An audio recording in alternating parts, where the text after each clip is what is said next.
Welcome, everyone. Welcome to Raceface TV. My name is Rod Wortham. And I'm Katie Bacino. And we're going to be your host tonight. And we have our special guest from Race Chaser Online out in Mooresville, North Carolina, Mr. Tom Baker. And I think he's got a special guest with you tonight, doesn't he? He sure does. So we're really excited that you're going to be here. So we're going to get right into the show tonight. You know what, Katie? I think you've had a couple of questions that people have been sending in on our social media pages. That we want to address tonight. One of them is a real interesting little, I guess we would call that a question, if you would. Yeah, so everybody on our Facebook page wants to know what exactly is stage racing. It's a little confusing. It's new to NASCAR this year in the racing world. So the viewers just kind of want to know, what is stage racing? What's it about? Well, stage racing is definitely a way to keep the fans more I shouldn't say in tune, but excited about what's going on. I'm not sure that everybody, even at the NASCAR level, really understands it totally, but it has brought some excitement. So we did a little research online, and we were able to find a little 1-minute video that we think really explains what stage racing is about. So James, if you could roll that video for us. 2017 is a new era in NASCAR, where the world's best racing gets even better. Each race will feature 3 stages. The length of each stage depends on the track, but one thing remains consistent all season. A stage win could be the difference between winning or losing a championship. Championship points will be awarded to each of the top 10 finishers of the stage. And to the stage winner, if they make the playoffs, an additional bonus point will be tacked on for the first 3 rounds. A caution flag will fly to separate each stage, setting up the next stage. For stage 2, the same rules apply, and the goal remains the same: finish first. The same championship points are applied to the top 10 finishers, and a playoff bonus point will go to the stage winner. When the checkered flag flies, the race is over, and championship points will be awarded to all race vehicles. And to the winner goes the biggest prize, a spot in the playoffs, and 5 postseason bonus points that will be carried through the round of 8.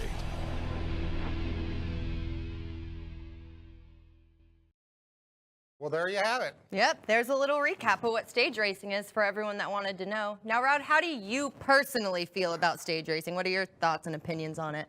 Well, you know, to be truthful with you, at first, I didn't really think I was going to like it. Yeah, I can agree with that. Because I think, to me, it kind of goes back and it messes up a little bit of the history of the sport. Used to, yeah, right. They're so used to how the format was laid out. Right. So I could see that. But I know for guys like Tom and I mean, we all grew up with grassroots racing. Right. And that's what we did. We went out to the racetracks on a Saturday night, and you had heat races, and then you had a semi-feature race and maybe a B feature. So there were all kind of different races heading into that main feature race. I think this isn't like that, but it's got a little bit of the flavor like that. But I know one thing that I was actually talking to someone in the media side of this, and they actually explained to me some things that were actually going on. And I think the fans were really struggling with the fact that we were missing a lot of the racing due to there are no cautions being flown, if you would, and then all of a sudden we were cutting away from the races. And I kind of thought about the stick and ball sports. You know, at the end of every 3 outs in baseball, there's a break as the teams are changing fields and everything. And so from a sponsorship side, we go to commercial break. Football, we got quarters, we got timeouts, we've got halftime. So these were scheduled points. In motorsports, those were never planned out. We never really knew when we were going to do a break, and so we had to cut away during live racing, and I don't think the fans really liked that. It was crazy. I would get so mad sometimes. I'd come back and, you know, there'd be a tough race going on, and the TV would come back on and be like, okay, 15 cars are piled up in the corner, and I just missed it all. So I think that's one of the reasons, and I think that's kind of been kind of cool. I think that's good for the sponsorships because, again, as we know, and we talked about multiple times on our show, this sport is driven by corporate America, and sponsorships is a very, very big part of that. I will also say that I feel like it keeps racers racing their fullest, the full race, rather than, you know, pushing it out so hard the last final laps. They push the whole entire race to get those points. So I will say I feel like that too. I feel like it gets the racers revved up and racing harder. Well, I think that was one of the concepts. We didn't want racers just running around in the back of the pack, and so all of a sudden the first of the race becomes so boring. And And so this is really encouraging the racers to get out there. The other thing that I like about it, I kind of like and then maybe not like a little bit, and that's the fact that in the old setup, for you to be really rewarded, you had to finish that race and you had to run up front. Today, if you had a good first segment and a good second segment and something happened to you, let's say the last 5 or 10 laps of the race, you could still end up with a good points day because you did so well in those first 2 segments. And I do think that's nice because I think that happens often, that someone has a great race and then unfortunately something happens the last final laps and they fall back into, 6th, 7th, 10th place, and that's got to be a bummer for them. So at least they still get rewarded a little, and that is a bright side to it. Right. So one thing before we go out, because I know that Tom is going to have some really strong opinions about this because he's such a race expert. But we wanted to talk about one thing. We mentioned last week a little bit about our die-cast car of the week. So Katie, can you explain a little bit on how that's going to work and how the viewers out there can participate in that? Okay, so each week we're going to be featuring a new die-cast card. It might be a mystery car. We might show you what it is the week before.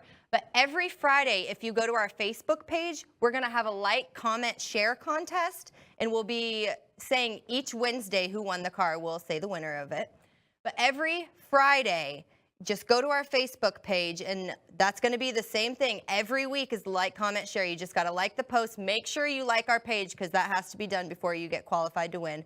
Comment on the post, anything you'd like, and then you're going to win. You just got to share it to your page, and if you do those 3 things, you get entered to win. So it's that easy. And it's going to be really cool. I'm going to tell all of you that I've got in this die-cast collection, I've got some stuff that I know a lot of our young viewers have never even seen before. Oh, yeah. Rod's got a lot of die-cast cards. I do have a lot. So it's going to be pretty cool. We're really excited for that. As Katie said, it's real simple. Go to our Facebook page.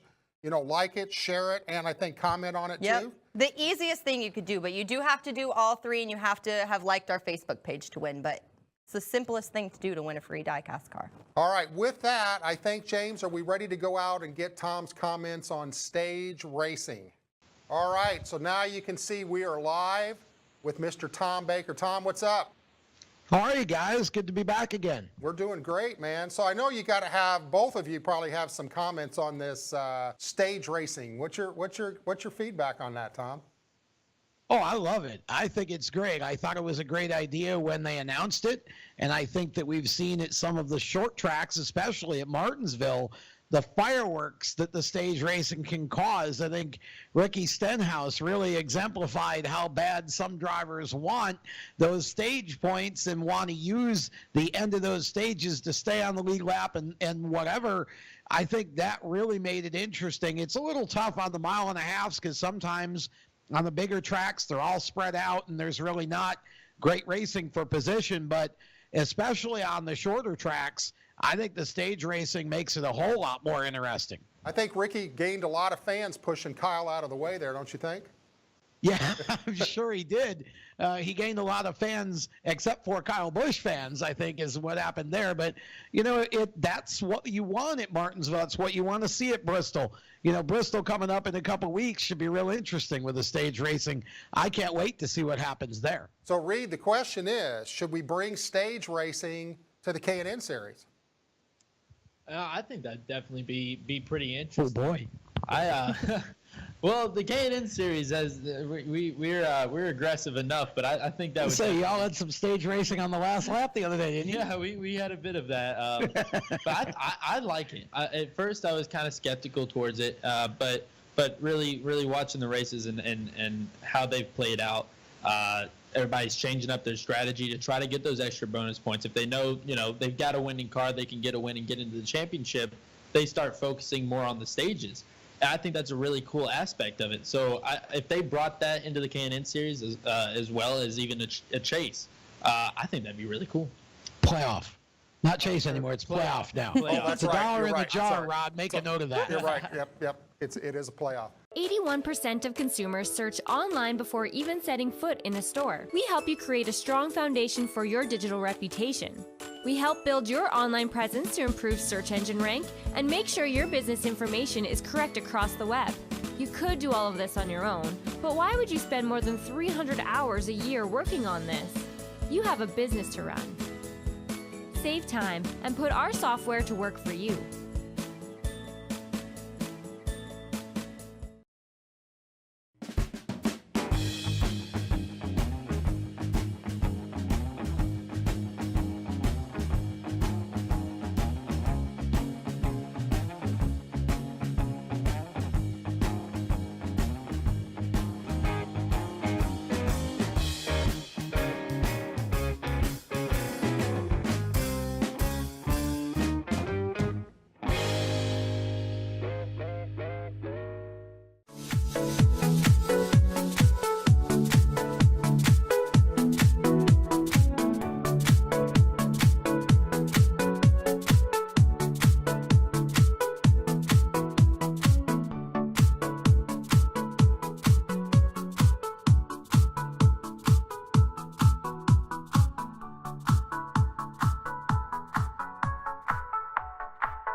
The Edge, Fridays at noon. If you're an entrepreneur looking for cutting-edge information, tips, tricks, secrets, expert interviews, it's all here at The Edge. Anything you need to build your business, this is the show to listen to.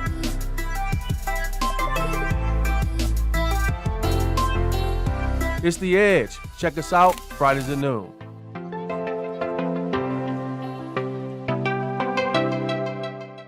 So, Tom, I know we've had quite a few racers on the show here over the last, 4 or 5 weeks, and I think the crew did a pretty bang-up job. Not a bang-up job, a winning job this weekend. Can you give us a little update on everybody? Yeah, actually, I thought it would be cool to just let our viewers know how some of the drivers that have been on our show already this year have been doing since they were on the program. If we look at Kyle Benjamin, who was the guest on our opening show, Kyle's had an interesting couple of weeks. First, he signs a 4-race deal with Joe Gibbs Racing to run in the Xfinity Series.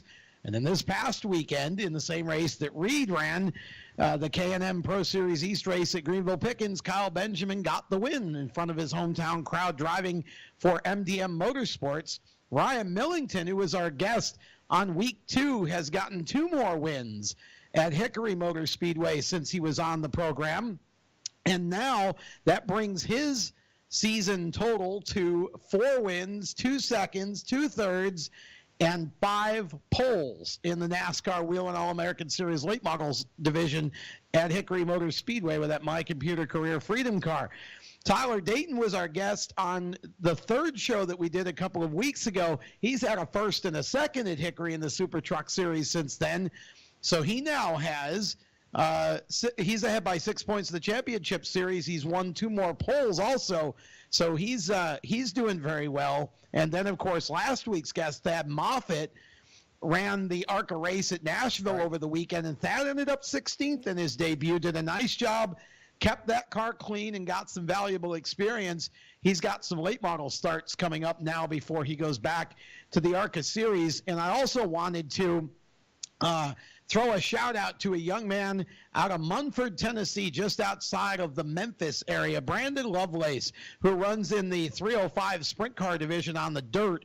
And Brandon, he's got cystic fibrosis, so he has to overcome some pretty serious challenges to do what he does with his sprint car. He ran his first race of the 2017 season in the 305s over at Tennessee National Speedway over the weekend, and actually was running a solid 4th until a lap car moved up into his lane on the last lap and put him in the wall. He got over on his lid, still ended up with an 8th place finish. Brandon is a young man with a lot of promise and a very bright future, very personable young racer who really again, overcomes a lot of challenges to do what he's able to do with that sprint car, and he'll be a guest on a future edition of the Raceface TV show. So for the most part, our past guests on the show have really gone on to do some good things once they got off the show with us. So Reid, no pressure. I was getting ready to say exactly the same thing. I'm like, no pressure on you, Reid. Where are you racing at next? I hope that luck rubs off on me a little. Magic dust. Where's your next race at, Reid? The next race will be Bristol here coming. Not this weekend, but next weekend we're gonna. You're all lucky you can get there. Oh yeah, we're gonna, I've never been to a track that extreme. You know, when it comes to the amount of G's that you pull. I mean, the banking alone will scare you out of your britches. So it's gonna be a new experience. I'm excited though. First use of the word britches on this show. Yeah, Right. that Well, is true.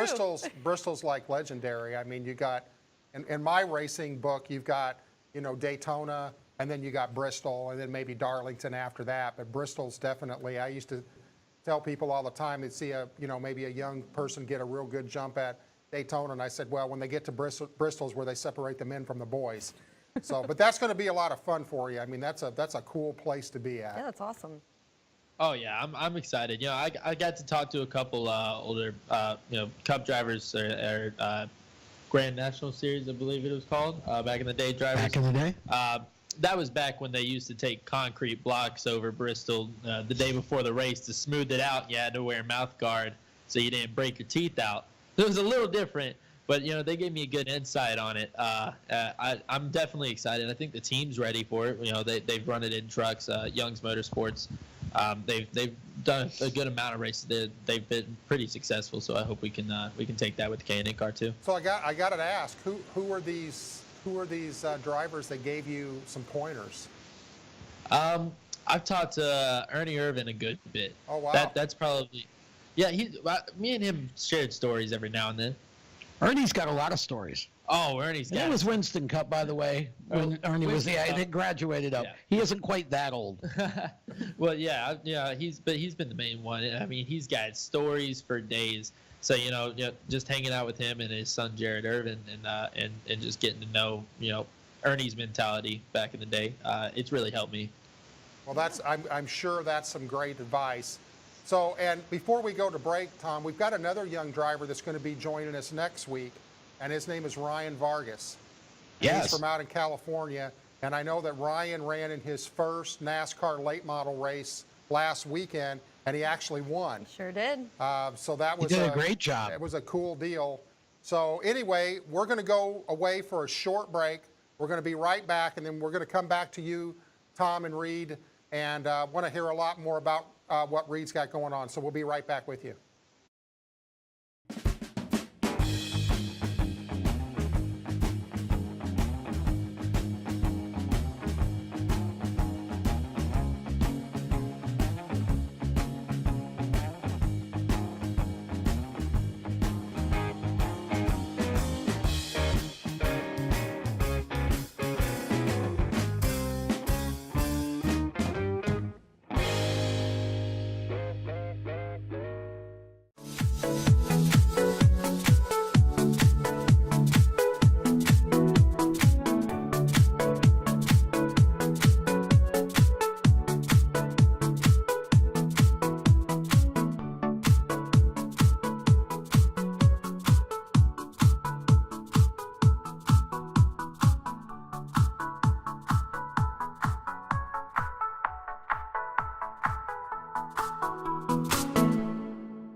Ever need a doctor after hours? Well, searching won't help. But what do? You could go to the urgent care or ER, but if only there was a better way. Introducing the MNO Plus card. No waiting rooms, no copay, no consultation fee, giving you 24/7 access to a doctor by phone or online. It's easy to get started with affordable plans starting at $15 a month for a family of 5. For more information, visit mnoplus.com today. The Edge, Fridays at noon. If you're an entrepreneur looking for cutting edge information, tips, tricks, secrets, expert interviews, it's all here at The Edge. Anything you need to build your business, this is the show to listen to.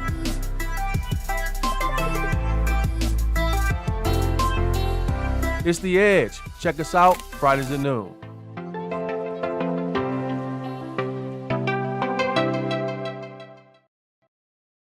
Okay, well, welcome back. So we got a great show going on.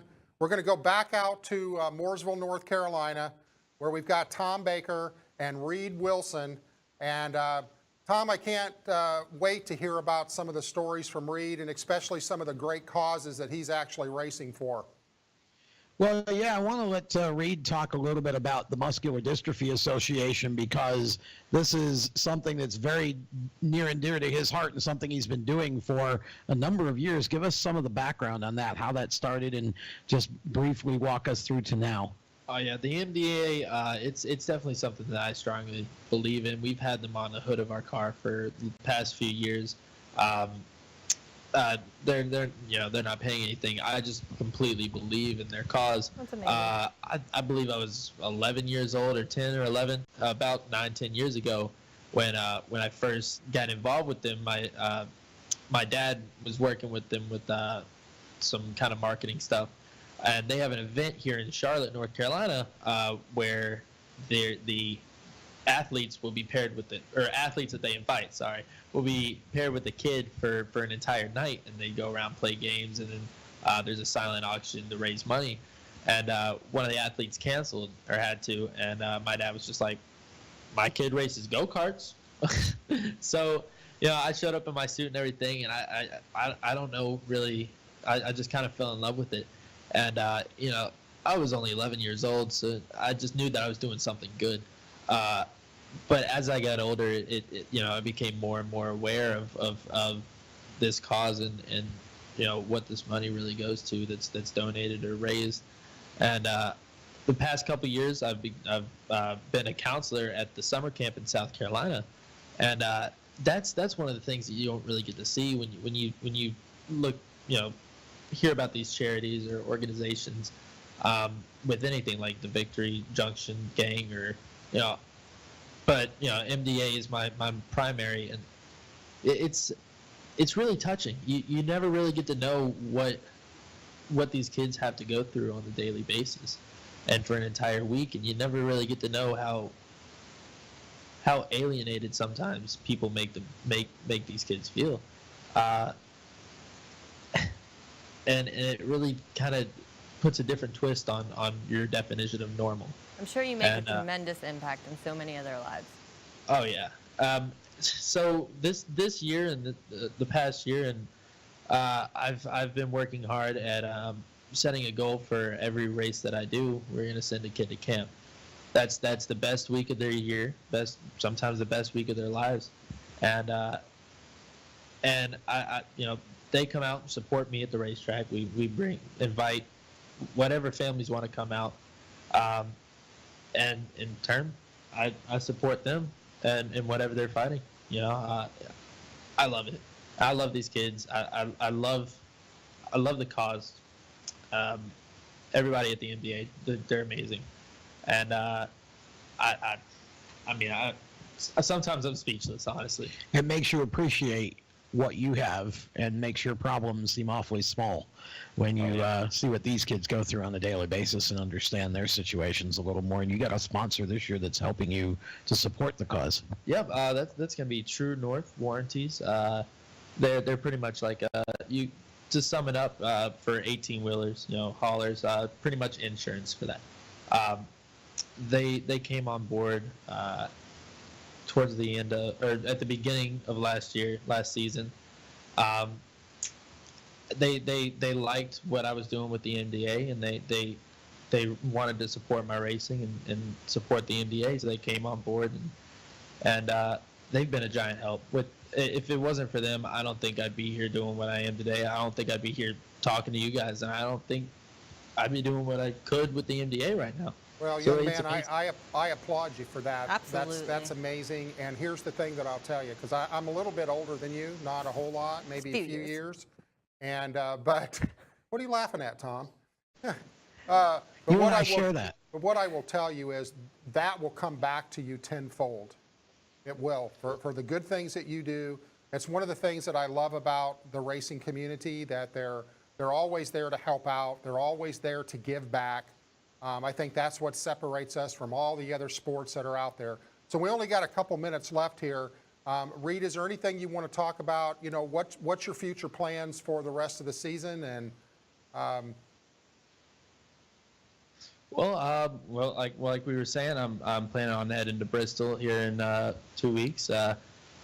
doing what we can with that race, and we're just going to kind of play it by ear from there on. We could always use more funding. I'm not sure if we're going to do the full season or not.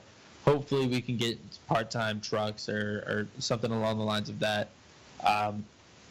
Definitely more work with the NBA. I'm going to be a counselor at the summer camp again this year. It's going to be my 3rd year in a row. Other than that, I mean, that's pretty much it. Well, here's the deal. If you're a sponsor out there and you're looking at wanting to get hooked up with a good young race car driver who's racing for a great cause, then I suggest that you get hold of the people at Raceface, get hold of Tom at Race Chaser Online, and it's not very often that you really get to do something again that makes a difference. So, Reid, I want to thank you for being with us tonight. Tom, thank you as always. Tell Jonathan we said hey. And so we're about to wrap up for the night. I think the one thing that we need to cover again, let's just talk about what we need people to do with our social media site and why they need to do it, Katie. Now, don't forget, I'm going to say this every week, go to our Facebook page and like our Facebook page because we're going to have a lot going on, including our contest on Friday, and you're definitely not going to want to miss that. But we've got a lot of updates posting all the time, so make sure you check it out. Raceface.com or Facebook.com/RacefaceTV. There you go. So again, I want to thank all of you for being with us. Make sure to tune in next week. We're going to be joined by young Ryan Vargas from out in California, a superstar in the up-and-coming late model series. So all of you have a great Easter weekend, and we'll see you back here next week.